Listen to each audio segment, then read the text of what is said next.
महाराष्ट्र में गोदावरी नदी के किनारे बसी है ऐसा एक शिव मंदिर जहां शिवलिंग धरती के ऊपर नहीं बल्कि पानी के नीचे स्थित है।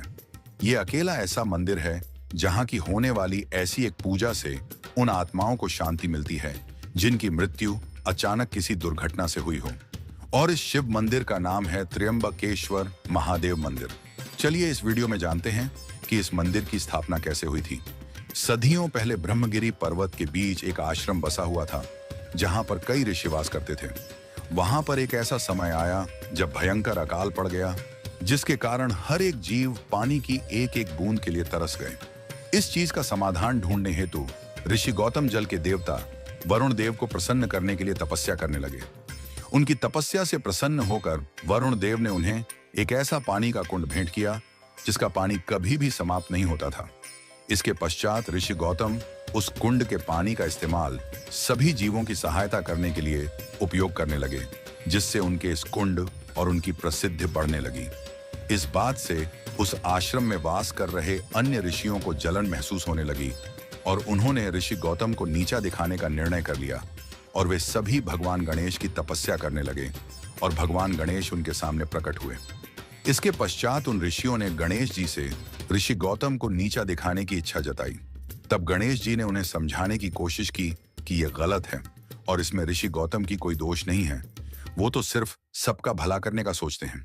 पर गणेश जी के समझाने के बावजूद भी वे ऋषि नहीं माने। तब गणेश जी मजबूरी में एक कमजोर गाय का रूप धारण किया और वे ऋषि गौतम के पास चले गए।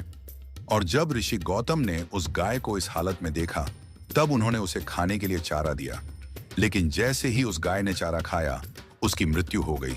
जिसके तुरंत बाद वे सभी ऋषि वहां पर आए और उन्होंने ऋषि गौतम पर गाय हत्या का आरोप लगाया और उन्हें उस आश्रम को छोड़कर जाने को कहा।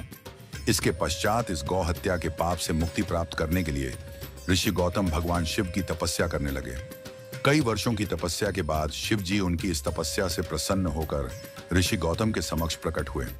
शिव जी जो ये सभी बातें पहले से जानते थे, उन्होंने इस बात को ऋषि गौतम को बताई कि ये सब उनके अन्य ऋषियों की चाल थी। लेकिन इस सत्य को जानने के बाद भी ऋषि गौतम क्रोधित होने के बजाय खुश हो गए कि उनके अन्य ऋषियों के इस चाल के कारण आज उन्हें भगवान शिव का दर्शन प्राप्त हुआ। उसके बाद उन्होंने शिव जी से देवी गंगा को धरती पर प्रकट करने की इच्छा जताई, जिसके बाद गंगा देवी प्रकट होकर ऋषि गौतम को उनके सभी पापों से मुक्ति दिलाई। लेकिन देवी गंगा ने धरती पर ही रहना अस्वीकृत करते हुए कहा कि वे वहीं वास करती हैं जहां शिव जी वास करते हैं। इसके बाद गौतम ऋषि ने शिव जी से प्रार्थना की कि वे गंगा जी के साथ उसी स्थान पर वास करें, जिसे भगवान शिव ने स्वीकार किया और इस प्रकार त्र्यंबकेश्वर महादेव मंदिर की स्थापना हुई।